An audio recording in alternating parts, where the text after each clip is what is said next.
안녕하세요, 준이치입니다. 한국 시간 기준으로 어제 새벽 X에는 충격적인 소식과 영상이 공유되었습니다. 라스베가스의 트럼프 인터내셔널 호텔 정문에서 사이버 트럭이 폭발한 것입니다. 순식간에 폭발에 화염에 휩싸이는 사이버 트럭 영상에 많은 사람들이 놀랐습니다. 그리고 당연히 테슬라 비관론자들은 테슬라 배터리 팩이 폭발했구나 하면서 비관론을 퍼뜨리기 시작했습니다. 그리고 사건의 전말을 모르는 테슬라 낙관론자들도 설마 진짜인가 하면서 걱정을 했습니다. 그러나 빠르게 현장 조사가 진행이 되었고 현지 경찰은 사이버 트럭의 적재 공간에 다량의 폭발 물질이 가득했다는 것을 발견하였습니다. 즉 사이버 트럭의 결함 사고가 아니라 인위적인 테러였던 것입니다. 사이버 트럭의 운전자가 사망하였고 주변에 있던 7명이 부상을 입은 것으로 보고되었습니다. 사이버 트럭의 폭탄 테러범은 콜로라도 출신의 37세 남성이었다고 합니다. 현재 부상자가 발생한 만큼 그들의 빠른 쾌유를 바랍니다. 그리고 그가 왜 이런 테러를 저질렀는지 그 이유 또한 빠르게 밝혀졌으면 좋겠습니다. 어쨌든 너무나 놀라웠던 이 사건을 보면서 저는 드러난 두 가지 사실에 집중했습니다. 하나는 사이버 트럭은 정말 잘 만든 차이구나. 그리고 또 하나는 일론 머스크란 사람이 대처 능력이 대단하구나 였습니다.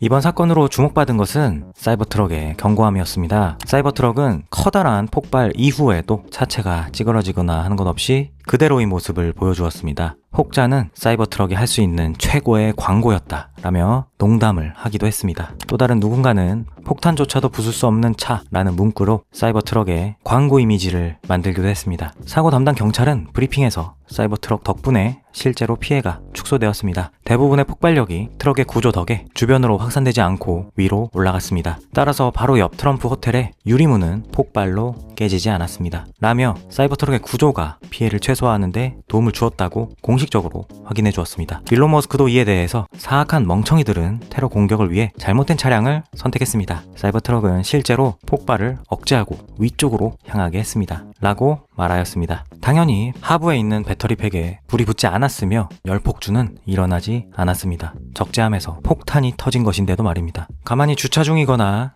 혹은 충전 중에 혹은 연석 등에 부딪혀서 바로 열폭주에 휩싸였던 다른 제조사 차량들을 봐왔던 우리 입장에서는 상당히 생소한 광경이기도 합니다. 그래서 저는 사이버 트럭은 정말 잘 만든 차구나, 정말 튼튼한 차구나, 겉으로 보이는 이미지만 견고한 차가 아니었구나, 제대로 만든 차구나 라는 것을 느낄 수 있었습니다.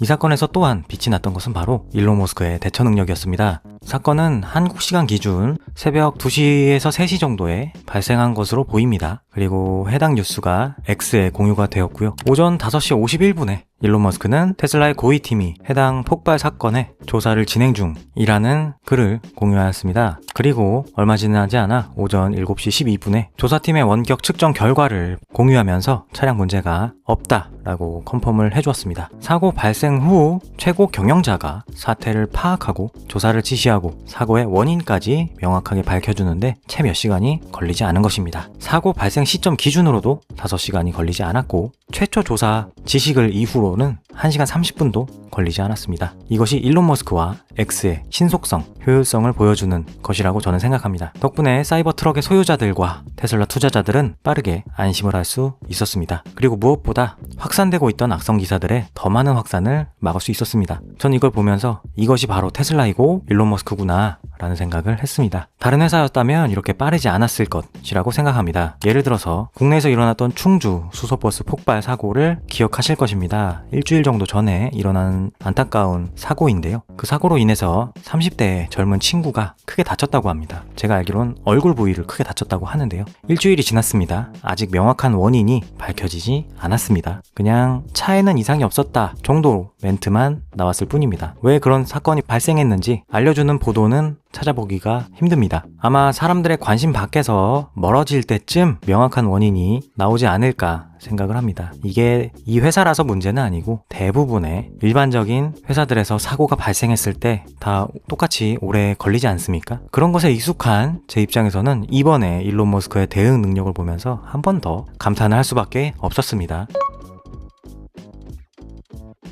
물론 일론 머스크가 신속히 대처를 해서 사고의 원인은 바로 명확하게 밝혀졌고 사이버 트럭의 결함이 아닌 것이 증명이 되었습니다. 그러나 언론들은 여전히 사이버 트럭이 자체적으로 폭발했다는 것으로 읽힐 수밖에 없는 헤드라인을 써서 마치 사이버 트럭에 결함이 있다라는 뉘앙스로 보도를 하고 있습니다. 명확한 사실이 밝혀졌는데도 해당 헤드라인들을 고치지 않고 있습니다. 그리고 일론 머스크 또한 이 부분에 당연히 분노하고 있습니다. 소송을 언급하는 등 이전보다 훨씬 더 강경한 태도를 보이고 있습니다. 저 같아도 질려버릴 것 같습니다. 그들은 트럼프 선거에서 그들의 무능력함이 이렇게 증명이 되었음에도 아직도 버릇을 고치지 못하고 또 사실을 왜곡해서 뉴스를 전달하고 있습니다. 메이 머스크 여사를 비롯해서 테슬라 커뮤니티 전체가 이러한 언론에 또 반복되는 장난질에 분노하고 있습니다. 저 또한 너무나 화가 납니다. 언제까지 이런 걸 봐야 할지 답답하기도 합니다. 그리고 한켠으로 우리가 트럼프가 당선된 이후 꽃길만 걸을 것 같았던 분위기가 이렇게 끔찍한 사고가 나면서 일론 머스크의 경우에 더 신경을 써야 하는 것 아니냐 하는 의견도 계속해서 나오고 있습니다. 사이버 트럭과 그리고 그것이 폭발한 트럼프 호텔 정문이라고 하는 것은 누가 봐도 메시지를 보내기 위한 테러로 보일 수밖에 없지 않습니까? 그래서 저 또한 이것에 너무나 동의합니다. 일론 머스크를 더 적극적으로 보호해야 한다라는 건 말입니다. 어쨌든 테슬라 투자는 정말 잠잠할 날이 없다라는 것을 한 번 더 느끼게 해주는 소식이었던 것 같습니다. 일론 머스크와 테슬라 팀 그리고 X라고 하는 신개념 미디어 환경 덕분에 해당 사건에 대한 악의적 보도의 확산을 막고 빠르게 팩트 체크가 될 수 있어서 너무나 다행이었다라고 저는 생각을 합니다. 그럼 오늘 영상은 여기까지 하고요. 저는 다음 영상에서 찾아뵙도록 하겠습니다. 오늘 저녁 10시경 4분기 인도량 발표가 있습니다. 이 발표 따라서 2024년 전체 판매량도 이제 곧 밝혀질 것 같은데요. 사실 중국 시장에서 매우 선전했지만 유럽 시장이 현재 좋지 않기 때문에 큰 기대는 하진 않습니다. 다만 에너지 분야라든지 여러 가지 기대해 볼 만한 것들이 있긴 해서 어쨌든 좋은 결과가 나오면 좋겠다라는 생각을 당연히 하고 있습니다. 해당 소식 나오는 대로 또 정리해서 알려드리도록 하겠습니다. 그럼 저는 다음 영상에서 찾아뵙도록 하겠습니다. 감사합니다.